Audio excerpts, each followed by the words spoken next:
Hello students, I am back to you with your favorite YouTube channel Science Guru Sir Alok. And today I am here with a new chapter from class 8 science, that is the cell, structure and function.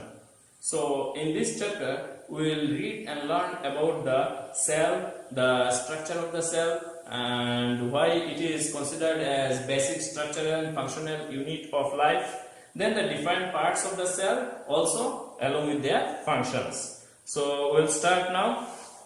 First of all, we'll start with the cell. What is cell? Cell is the microscopic unit which is the basic components of a basic structural and functional unit of any living organism.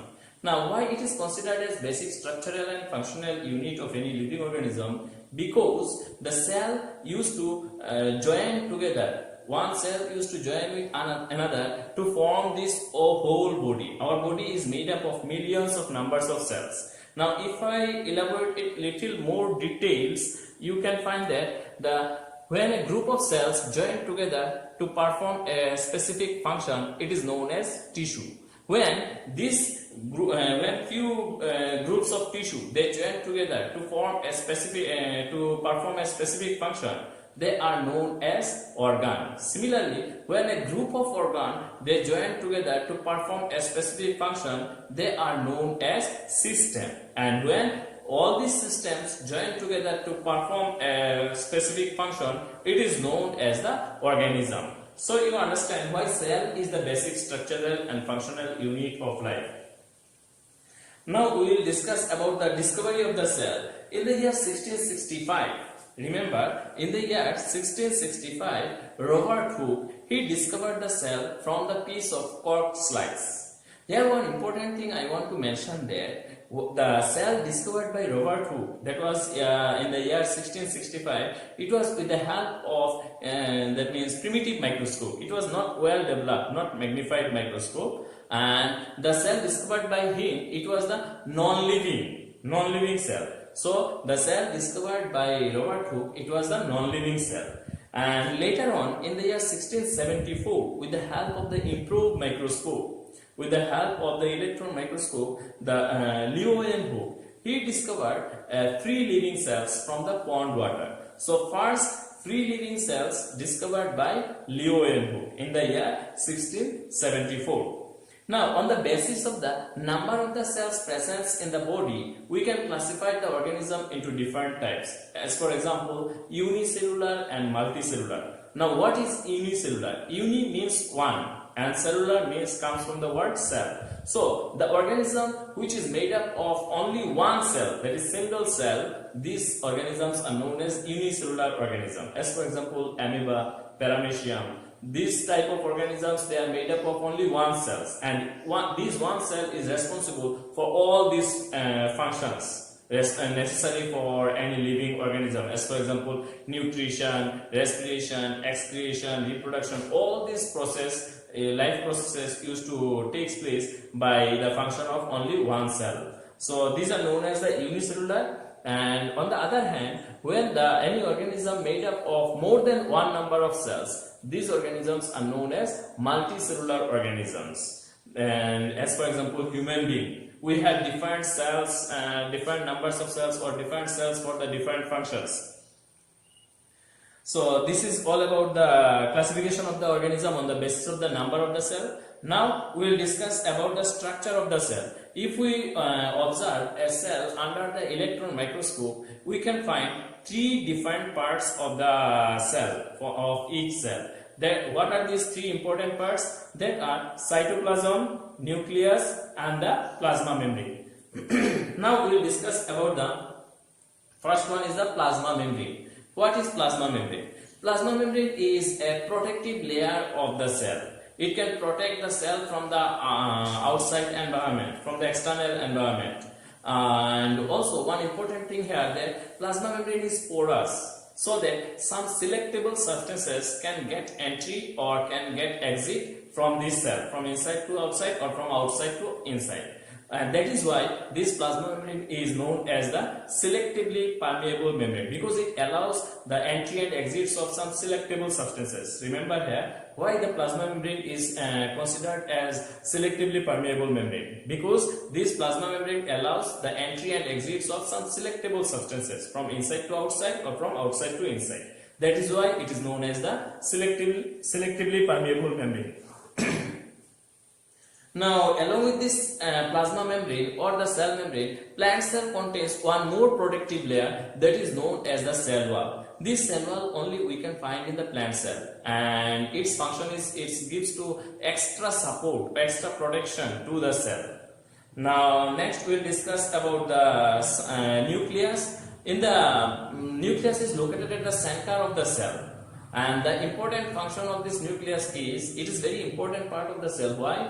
Because this nucleus contains and regulates, this nucleus controls and regulates all the metabolic activities, all the functions takes place inside the cell. That is why it is known as the brain of the cell also. Now, when we observe this nucleus under the electron microscope, we can find that the chromatin fibers or nucleus is covered with a nuclear membrane, and inside this nuclear membrane there are the chromatin fibers which contains the genetic material or DNA. You will read and learn about the DNA or the genetic material in the higher classes in details. Now you remember that this DNA or this genetic material, they are responsible to transfer the genetic characteristic features from one generation to another generation. Now we will discuss about the cytoplasm. What is cytoplasm? Cytoplasm is the fluid part of the cell, the liquid part of the cell, and it contains all the different cell organelles inside the cell.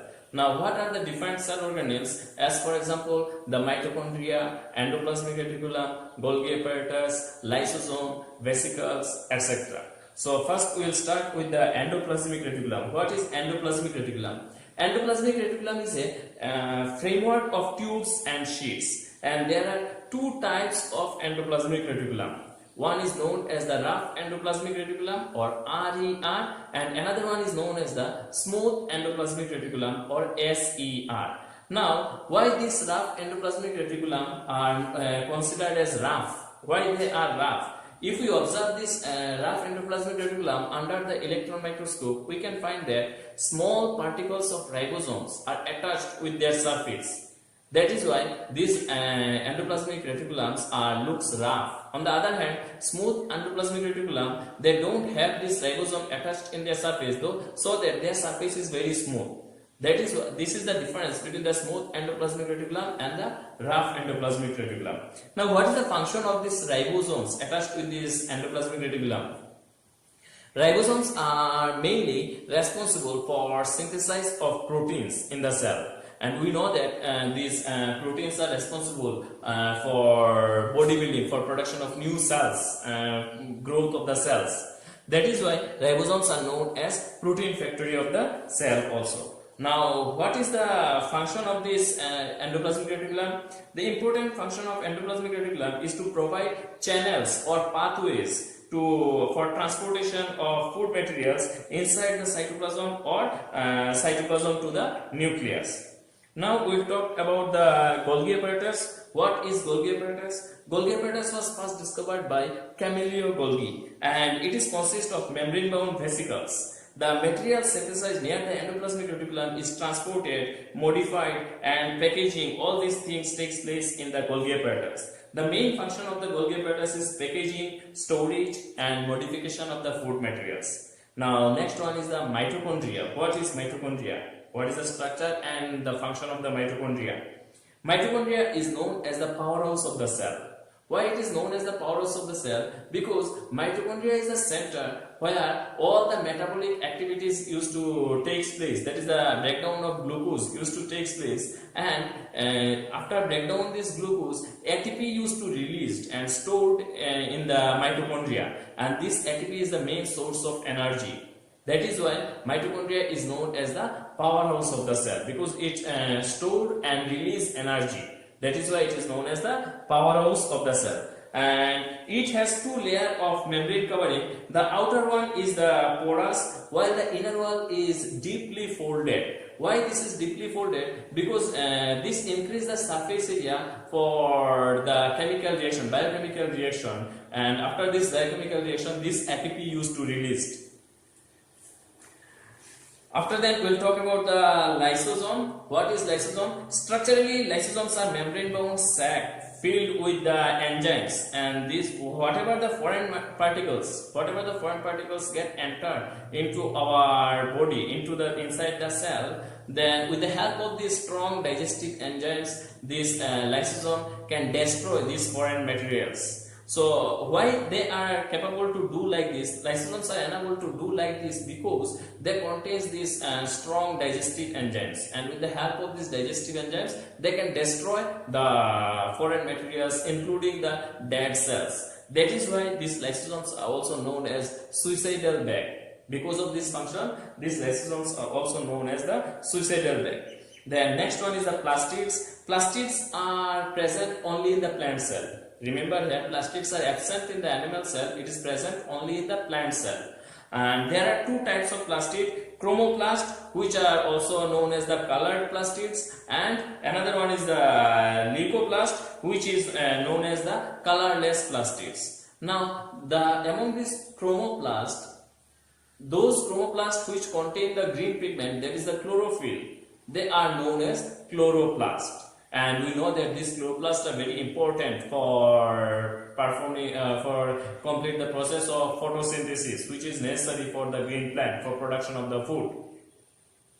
So this is all about the plastid. Now we'll talk about another one cell organelles, that is the vacuoles. What is vacuoles? Vacuoles are sac-like structures inside the cells. In the animal cell, the vacuoles are smaller in size, whereas in the plant cell, the vacuoles are little larger in size. And these vacuoles provides the extra support to the cell, and also the central vacuole of the plant cell, that means they contain almost 60 to 90% of the cell size, cell volume. So this is all about from this chapter. From this chapter, you have to remember about the cell, the discovery of the cell, the structure and function of the different cell organelles, including the differences between these two different organs. That's all for today. Thank you for watching this video.